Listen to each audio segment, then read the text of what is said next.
t'as l'âge ou t'as pas l'âge. Ça veut rien dire, ça. Si t'es bon, t'es sur le terrain, t'assumes. Si t'es pas bon, tu te tais, tu restes sur le banc, tu regardes les autres. Donc c'est quelque chose, c'est la seule chose, je pense, où j'étais intransigeant. Dès que j'entendais l'âge, j'avais les sourcils qui fronçaient. Moi, tu me parles pas d'âge. Tu parles peut-être quand je suis pas là, mais quand je suis là, tu me parles jamais d'âge. Tu me parles que de football et de niveau. Eh oui les gars, la Champions League est de retour les gars, c'est officiel. Donc premier match d'un longue série de débriefs, comme on a fait l'année dernière dans le Final 8. Bon là c'est pas pareil, c'est match aller-retour, c'est pas tous les jours. Voilà, c'était particulier l'année dernière. Cette année, à partir des huitièmes, ça va être un match, les huitièmes et les quarts de finale, ça va être un match sur deux. Et les demi et la finale, ce sera les matchs, voilà, tous les matchs. Les demi et tous les matchs de la finale, enfin le match de la finale, il n'y en a qu'un a priori. Voilà. Donc les gars, incroyable ce que j'ai vu ce soir. J'ai regardé Barça PSG bien évidemment. Donc petit aparté, je crois que Liverpool a gagné. Hein. Donc mon pronostic de 3-0 pour Leipzig, je me le rentre bien profondément dans le HUC et que je le ressortirai après. Parce que on peut dire que c'est pas bon du tout. Hein. Là, clairement, c'est un petit peu planté. Par contre, il y avait 2-0 pour Liverpool, mais je suis pas allé voir le score final parce que je suis quand même con, hein, vous savez. Donc Ligue des Champions de l'UEFA et Liverpool a gagné. Oui, ils ont bien gagné 2-0. Bon, Paris a gagné face au Barça, les gars, ouais. Ils ont gagné 4-1 face au Barça. Et oui, avec un triplé de monsieur en personne, Kylian Mbappé-Lotin. Voilà, un triplé de Kylian Mbappé-Lotin qui a pris le Barça dans la position 69. Ouais. Bien évidemment, les gars, les Parisiens qui sont déjà en train de... Je vois les Parisiens qui sont en train de dire, on a pris notre revanche face au Barça, on a ken le Barça, ah le Barça. Non, les gars, les Parisiens, moi je vous conseille de ne pas parler trop vite. Parce que vous aviez gagné non 4-1 hein, en 2017, mais vous avez gagné 4-0. Donc c'est-à-dire que vous étiez plus en bas de l'otage favorable. Mais là, ce qui se passe, c'est que vous avez gagné 4-1, mais à l'extérieur. Donc ça veut dire que le Barça, pour se qualifier, ils doivent gagner 4-0. Ouais, même... oui, attends. Même... si, ils doivent gagner 4-0 ou 5-1. Voilà. 5-1, ça va aussi. Ça y va de soi. Par contre, comment vous dire que le Barça, s'il gagne 3-0 le match retour au Parc des Princes, bah, vous allez dire, il y a prolongation. Il y a prolongation, parce que Paris gagne 4-1 le match, mais le Barça met un but. Le Barça gagne 3-0 le match retour, du coup, ça fait 4 buts pour le Barça et 4 buts pour Paris, vu qu'ils n'ont pas marqué au match retour. Mais les buts à l'extérieur comptent double, donc c'est Paris qui se qualifierait. Voilà. Hein, pour ceux qui ne connaissent pas la règle, je vous la dévoile tout de suite. Je vous l'ai dévoilé. Bon, Mbappé-Lotin, ce joueur que tout le monde critiquait, et là, Mbappé a sorti une masterclass vraiment incroyable. Donc les gars, je vais vous faire la composition d'équipe des deux équipes. Alors je vais aller voir chez mon poteau Google parce que autant vous dire que j'ai plus les compositions sous mon soulier, enfin sous les yeux, enfin oui sous les yeux. Donc, alors, il y aura un montage certainement. Mais voilà. Alors la composition du FC Barcelone, c'est un 4-3-3. Donc c'est Marc-André Ter Stegen au goal, Piqué, Clément Lenglet en défense centrale. Oui, Gérard Piqué qui a joué autant que moi en 2021 au football. C'est-à-dire, même moi je jouais plus que Piqué au foot hein, en 2021, mais il a été titulaire. Donc autant vous dire encore une fois que le Barça a eu peur. Voilà. Que le Barça clairement s'est chié dessus parce que mettre Piqué alors que le mec a autant joué qu'un bébé en 2021 c'est-à-dire que voilà il en est là Ronald Koeman à mettre ça. D'ailleurs Ronald Koeman qui s'est pris un début de karma parce que Koeman a sorti en conf de presse que le Barça était le meilleur club du monde. Voilà, donc déjà on peut positionner pour l'instant le Paris Saint-Germain devant, le Bayern Munich, Liverpool peut-être, hein, ça vous parle, Manchester City aussi, voilà, le Real Madrid, je pense que le Real Madrid est devant le Barça hein, en ce moment. Il y a aussi l'Atlético qui est meilleur, hein, sans oublier une petite Juventus de Turin à côté, tu vois. Le FC Porto, bien évidemment. J'exagère peut-être un petit peu. Là, j'exagère un petit peu, le FC Porto quand même. Faut peut-être pas abuser. Donc, ensuite, on avait Jordi Alba à gauche, Serginho Dest à droite. Au milieu de terrain, il y avait De Jong, Busquets et Pedri. Et en attaque, à gauche, il y avait Antoine Griezmann. À droite, il y avait Ousmane Dembélé. Et en pointe, il y avait le nain argentin, le petit de Rosario, Lionel Messi. Pour Paris, c'est un 4-2-3-1.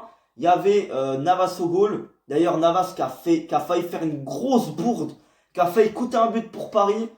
Ensuite, il y avait Marquinhos Kimpembe en défense centrale. À droite, il y avait Marc Florenzi. Marc Florenzi. Florenzi. À gauche, il y avait Kurzawa au milieu de terrain.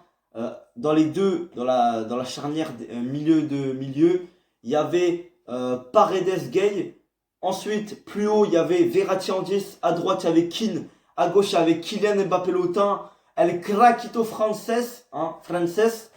Et en pointe, il y avait Mauro Icardi. Bon, les tops et les flops des matchs, je les ai. Hein. Les tops parisiens sont, bien évidemment, El Grande de la Kylian Mbappé Lotada. Kylian Mbappé Lotin, bien évidemment, comment passer à côté de lui. Mbappé qui a surpris tout son monde. Mbappé vraiment qui est le pur top de ce match. Clairement, c'est l'homme de ce match, Kylian Mbappé. Ensuite, Moise Kean quand même. Moise Kean a été incroyable dans ce match. J'ai vraiment trouvé incroyable. En première mi-temps, le mec perd aucun ballon. Le mec ne se fait pas prendre le ballon. Et il marque un but. Hein, il marque le 3e but parisien. Et en 3e top, les gars, j'aimerais bien mettre une petite mention à Leandro Paredes, qui vraiment est un milieu de malade. Hein, depuis que Pochettino est au PSG, c'est vraiment le milieu phare du PSG. Et toi, je vais te choper,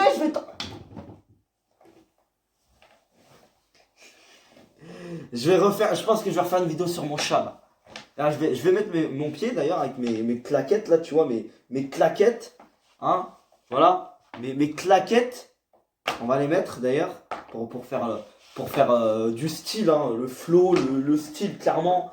Hein. Là, on peut pas faire mieux. Donc voilà. Alors, ensuite, oui, Leandro Paredes, il fait une passe décisive pour Moise Kean sur le 3e but.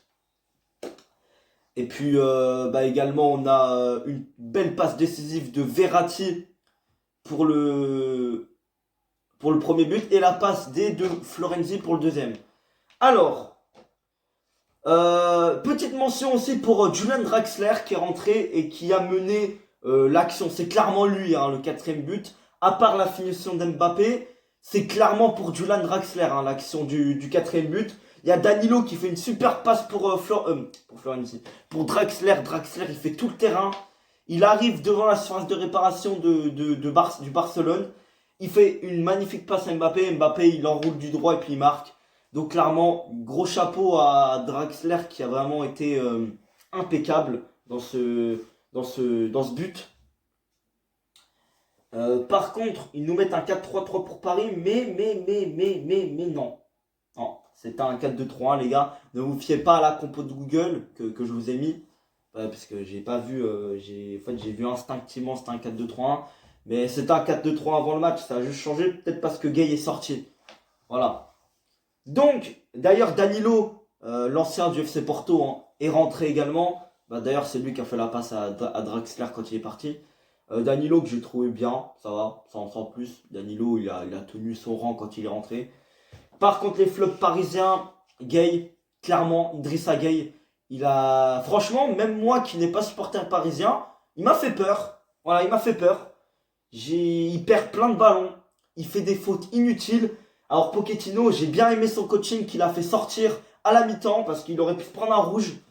Et j'ai bien aimé le coaching également de Pochettino en faisant sortir Verratti, hein, qui était sous le coup d'une suspension, il me semble. Donc il est sorti, voilà. Et puis voilà, tout simplement. Et en flop, on a également les gars Florenzi. À part sa passe décisive, clairement, il a été éclaté. En première mi-temps surtout, où il aurait pu donner une balle de but à Antoine Griezmann. Mais heureusement que Navas, il est là. Et heureusement que Griezmann loupe surtout, hein. Donc voilà.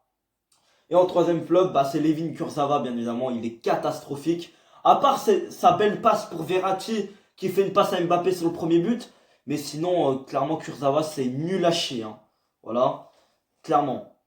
Ensuite, les tops barcelonais, il n'y en a pas beaucoup. Moi, je recense 3. Lionel Messi.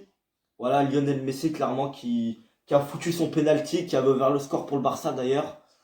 Ensuite, Ousmane Dembélé, clairement, qui a été incroyable dans ce match. Il a fumé Kurzawa, clairement. Un truc de malade. Kurzawa, il s'est fait fumer par Ousmane Dembélé à chaque fois. Et en troisième, quand même Ter Stegen. Je pourrais mettre Pedri aussi, hein. Pedri qui a été incroyable aussi. Mais je préfère mettre Ter Stegen qui a quand même sauvé le Barça, pardon. Clairement. Et en flop, les gars, Dest, Serginho Dest, il a été catastrophique. Il s'est fait fumer par Kylian Mbappé. Il aurait pu concéder un penalty au tout début du match sur Mbappé. Personne ne l'a vu, mais moi je l'ai vu, hein. Il fait clairement tomber Mbappé. Voilà. Il est clairement catastrophique Dest. Il est nul à chier dans ce match. Voilà. Et en troisième top, en flop, pardon, j'en ai pas réellement. Hein, j'en ai pas réellement. Gérard Piqué, voilà. Gérard Piqué, clairement, il est catastrophique. Il est pas super bon. Il est lent, Gérard Piqué. Mais qu'est-ce qu'il est lent!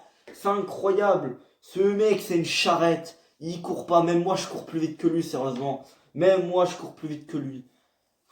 Sérieusement, là, Gérard Piqué, sérieusement, c'est une charrette. Je le veux même pas au FC Porto, clairement. Si un jour, peut-être avant sa retraite, il signe au FC Porto, mais je le veux même pas. Je le veux même pas. Donc, on a dans ce match les Barcelonais qui sont clairement j'ai oublié. J'ai oublié le mot. J'ai oublié le mot. Des prétentieux, voilà. Les Barcelonais, c'est des gros prétentieux, donc ils se sont fait fermer leur bouche, là, clairement.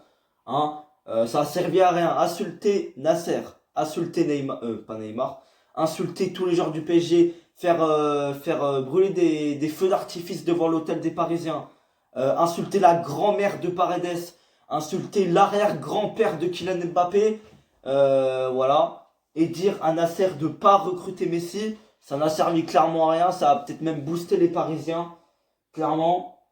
Mais avant ça, bien évidemment, il y a un match retour pour les Parisiens. Clairement, j'aime pas trop le Barça. Donc bien évidemment, j'aimerais bien que le PSG se qualifie, clairement. J'aimerais bien que le PSG se qualifie.